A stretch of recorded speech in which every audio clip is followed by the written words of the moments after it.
Have you ever noticed how a truly great story can lay its entire foundation in just one scene? How it can introduce the characters, the conflicts, the whole world really, before you even know what's hit you? Well, that's exactly what we're going to break down today. We're looking at Eddard Stark's very first small council meeting in King's Landing. It is an absolute masterclass in building tension, and we're going to see just how all the pieces click into place.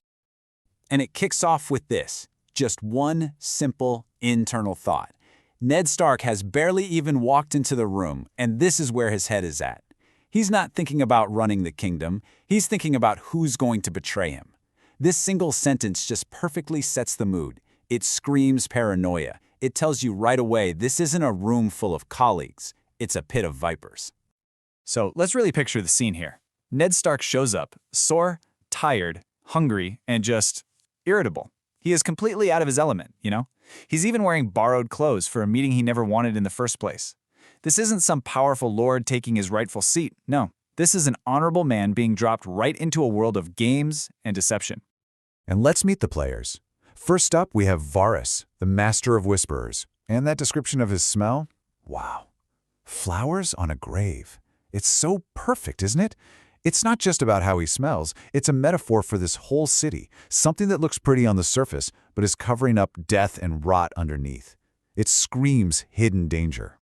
Then you've got Renly Baratheon, the king's own brother. He's got the look, he resembles the powerful King Robert, but the text immediately tells you he's just a poor copy.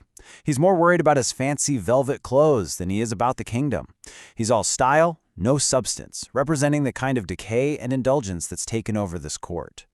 And then there's this guy, Peter Baelish, Littlefinger. Right from the jump, you know he's trouble. That smile he gives Ned isn't welcoming. It's described as bordering on insolence. It's a smirk. And he immediately makes a sly comment about Ned's family history, not to be friendly, but to subtly put Ned on the back foot. This is a man who's always playing an angle.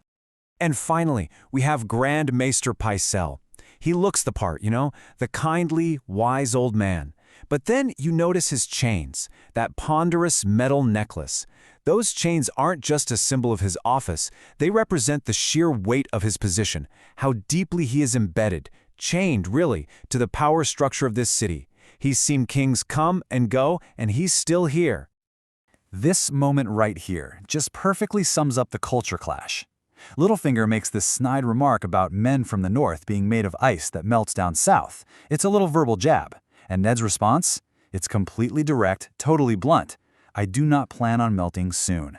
In that one little exchange, you see the entire conflict of the story.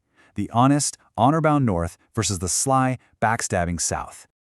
All right, so we've met the personalities, we've seen the tension, but the scene is about to take a hard left turn. This isn't just about who dislikes who. A political bombshell is about to drop, and it's going to completely shatter Ned's idea of the kingdom he's here to serve. And it all starts with this, a tournament. Seems like a nice gesture, right? A big honor for Ned. But what this really is the trigger. The king's casual desire for a party is about to rip the curtain back and expose a crisis that is rotting the kingdom from the inside out. How big of a party are we talking? 90,000 golden dragons. And that's just for the prizes. Littlefinger is quick to point out that this doesn't even begin to cover the cost of the feasts, the entertainment, the whole spectacle. It is a ridiculously reckless amount of money, and it immediately sets off all kinds of alarm bells. Grand Maester Pycelle asks the simple, logical question.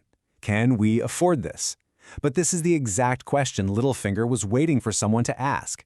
He uses this opening not just to answer, but to drop a bomb right in the middle of the room and in Ned's lap. And there it is. The truth. The crown is more than 6 million gold pieces in debt. Just let that sink in. 6 million. Ned is floored. You can feel his shock. He came south thinking he was helping his old friend Robert rule a strong, prosperous kingdom. And in one sentence, Littlefinger just revealed it's all a house of cards. But see, the debt isn't just a number on a page. It's a political weapon. And who holds half of that weapon? The Lannisters, the Queen's family. The king literally owes a fortune to his powerful, ambitious, and very dangerous in-laws. This is a catastrophe waiting to happen. So just as Ned is trying to wrap his head around this financial disaster, the story pivots again, and hard.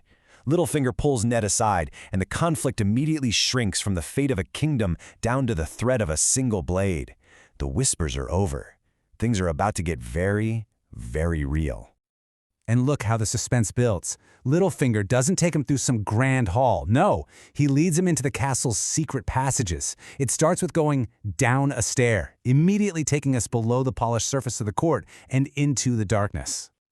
As they go deeper, they walk past this dusty, forgotten armor of the Targaryens, the dynasty Robert overthrew.